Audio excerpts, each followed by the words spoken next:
भारत में एक बार फिर से लॉकडाउन जैसे हालात बनते जा रहे हैं। आज तो केंद्र सरकार ने भी इसका इशारा दे दिया है। देश में कोरोना संक्रमण के नए मामलों में महाराष्ट्र, केरल, पंजाब, कर्नाटक, तमिलनाडु और गुजरात में बढ़ोतरी दर्ज की गई।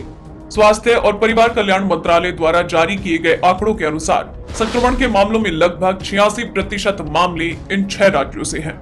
लगता है देश में जानलेवा कोरोना वायरस फिर से पैर पसारने लगा है। आज 34 दिनों के बाद देश में सबसे ज्यादा नए मामले दर्ज किए गए। पिछले 24 घंटों में कोरोना के 17,407 नए मामले सामने आए। वहीं कल 89 लोगों की मौत हुई। 17,000 से ज्यादा मामले आखिरी बार इसी साल 28 फरवरी को दर्ज किए गए। बढ़ते कोरोना मामलों के बीच केंद्र सरकार अलर्ट मोड पर है। केंद्र सरकार ने 6 राज्यों को फटकार लगाते हुए कहा कि कोरोना के नियमों का सख्ती से पालन करवाया जाए, नहीं तो लॉकडाउन जैसे कदम उठाए जाएंगे। केंद्र ने यह भी कहा है कि 6 राज्यों तक सीमित कोरोना पूरे देश में फैलने में समय नहीं लगेगा और फिर देश में भी लॉकडाउन जैसे हालात फिर से बन सकते हैं।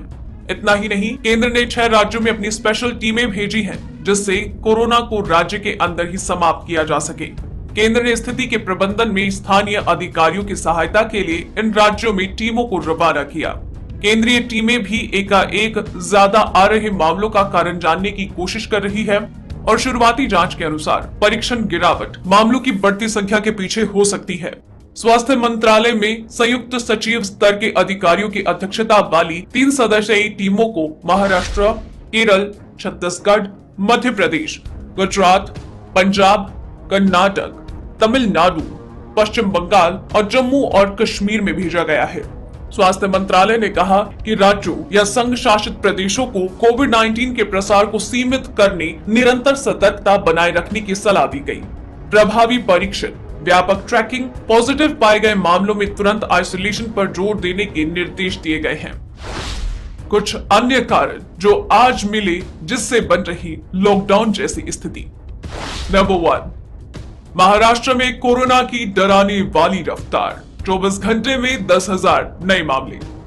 महाराष्ट्र में एक बार फिर से कोरोना के मामलों में डरावने वाली रफ्तार है। 24 घंटे में 9,855 नए मामले सामने आए और 42 लोगों ने अपनी जान गंवा दी।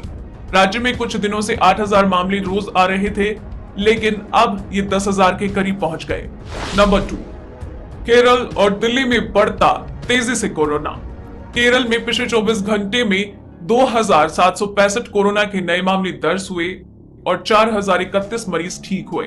राज्य के स्वास्थ्य मंत्रालय के अनुसार केरल में कुल सक्रिय मामले 45,995 हैं।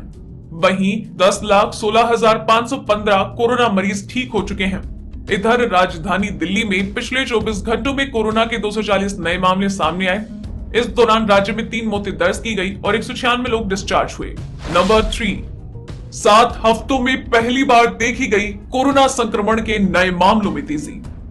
साल 2020 में पूरी दुनिया के लिए समस्या का सबब बन रही कोरोना वायरस के मामलों में एक बार फिर से तेजी देखी जा रही है।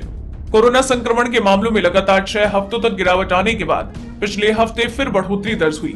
संयुक्त राष्ट्र की एक रिपोर्ट के अनुसार पश्चिमी प्रशांत और अफ्रीका समेत WHO के 6 क्षेत्रीय कार्यालयों में से 4 में संक्रमण के मामले बढ़ रहे हैं। नंबर 4, भारत में इन 7 जगहों पर लगा लॉकडाउन। देश के कुछ राज्यों में कोरोना के मामलों में एक बार फिर से तेजी देखी जा रही है। इसे देखते हुए कुछ राज्यों में लॉकडाउन जैसे कड़ी प्रतिबंध लगाए गए। उन 7 जगहों में शामिल है तमिलनाडु, पुणे, अमरावती, अकोला, अकोट, मिर्जापुर और अचलापुर। तेजी से बढ़ते कोरोना केस और केंद्र सरकार का संकेत अब ये साफ इशारे कर रहे हैं कि बढ़ते कोरोना केस को रोकने के लिए लॉकडाउन जैसे कदम उठाए जा सकते हैं।